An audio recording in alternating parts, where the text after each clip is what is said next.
Hello student, welcome to Equator Academy Dehradun. और फिर से मैं आप लोगों के लिए लाया हूँ इंडियन पॉलिटी के कुछ इंपॉर्टेंट क्वेश्चंस जो आपके आने वाले यूके पीएससी के एग्जाम में आ सकते हैं। चाहे आप आरओ की तैयारी कर रहे हो, लोअर या अपर की, या आप में से जो लोग यूपी पीएससी की जो तैयारी कर रहे हैं उनके लिए भी ये क्वेश्चंस जो हैं वो कुछ उनके एग्जाम में आ सकते हैं। चलिए, पहला क्वेश्चन जो है, 6 क्वेश्चन आप पढ़ रहे होंगे। Which one of the following statement is correct. ठीक है, तो पहले आपको बता दें, बहुत ध्यान से क्वेश्चन पढ़ना। उसने क्या पूछा है कि इन चारों में से करेक्ट कौन सा है, यानी कि अ, तीन तो क्या होंगे, इनकरेक्ट होंगे और एक ही करेक्ट होगा। किसके बारे में? Speaker of Lok Sabha. देखो क्या क्वेश्चन है, इसका क्वेश्चन का कह लो सब पार्ट है कि speaker of Lok Sabha can be removed.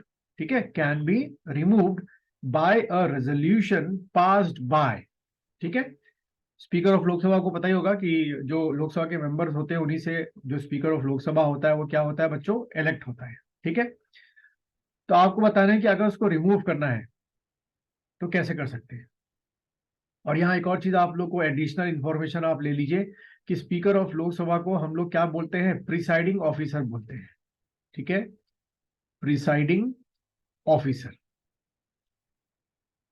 चलिए, चारों ऑप्शंस आपके सामने हैं, आप लोग सोचिए क्या आंसर हो सकता है इसमें।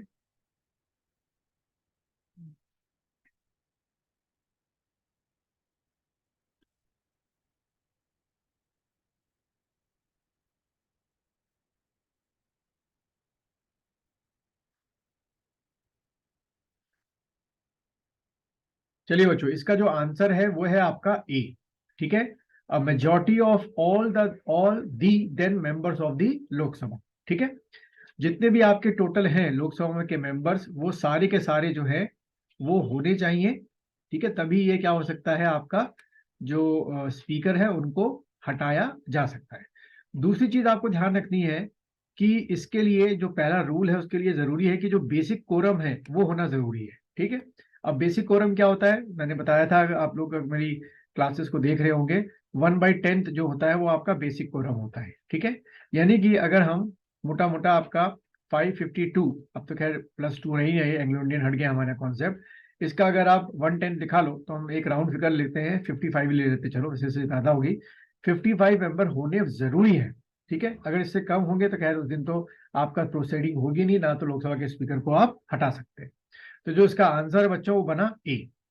चलिए, दूसरा 7th क्वेश्चन देखेंगे। Who among the following was not elected for 2 terms as the speaker of Lok Sabha. यानी कि इन चारों में से तीन तो ऐसे लोग हैं भाई जो लगातार 2 टर्म्स के लिए बने, यानी कि 5 इयर्स प्लस आपका 5 इयर्स।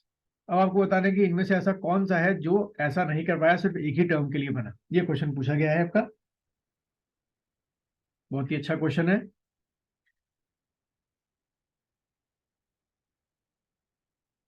चलिए, चारों नाम आप लोगों ने पढ़ लिए।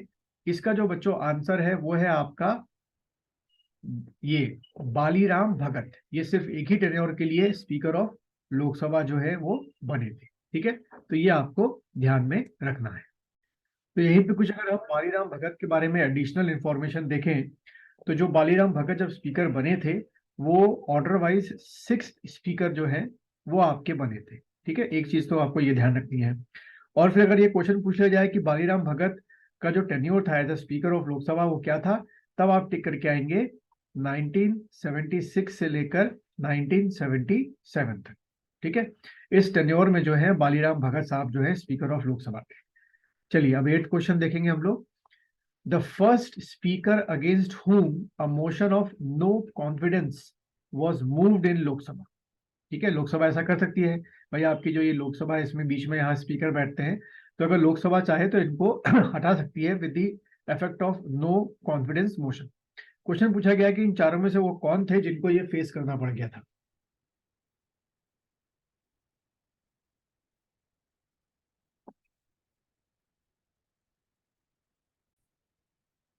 तो आप लोगों ने आंसर इसका सोच लिया होगा।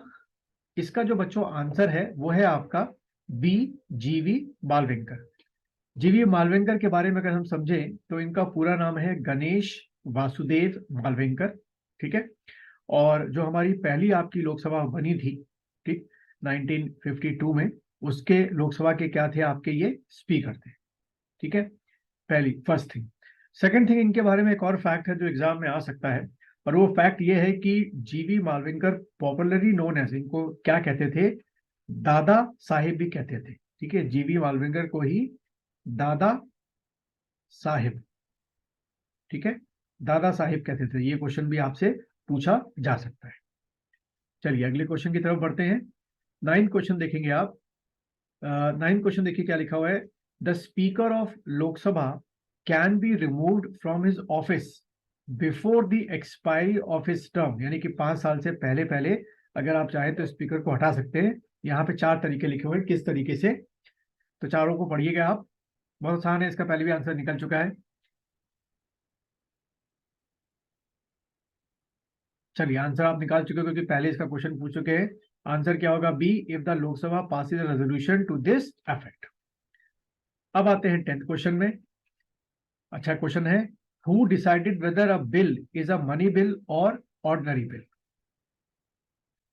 ठीक है, इन चारों में से कौन डिसाइड करता है कि वो मनी बिल है कि ऑर्डिनरी बिल है। ऑर्डिनरी बिल के साथ आपको पता है कि वो लोकसभा में पास होता है और राज्यसभा में पास किया जाता है, लेकिन ऑर्डिनरी बिल को राज्यसभा चाहे तो क्या कर सकता है, वापस कर सकता है।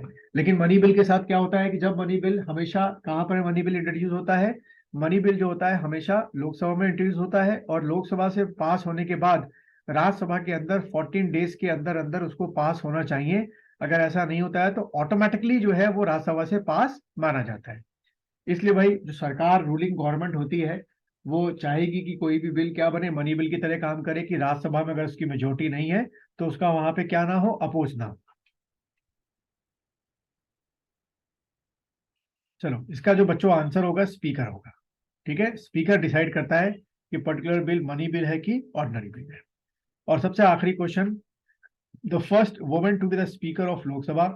ये तो स्टेट क्वेश्चन सबको आ रहा होगा, कोई डाउट नहीं होगा, नाम पढ़ते ही आपको आ गया होगा, विजय लक्ष्मी पंडित, सरोजिनी नायडू, इंदिरा गांधी, मीरा कुमार। बच्चों इसका आंसर क्या है, मीरा कुमार।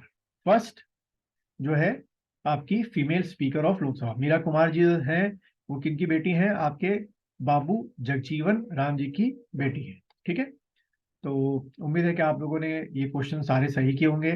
सही किए तो बहुत अच्छी बात है, गलत है तो उसको, गलती को सुधारिए। और दूसरा, अगर आप मुझसे लाइव ऑनलाइन क्लास पढ़ना चाहते हैं तो इस समय 7:30 पे जो है क्लासेस चल रही हैं, रात को PM पे। और अगर आप रिकॉर्डेड वीडियो लेक्चर परचेज करना चाहते हैं तो इस वीडियो के डिस्क्रिप्शन में मैंने उसका लिंक आप लोगों को लिए दे रखा है।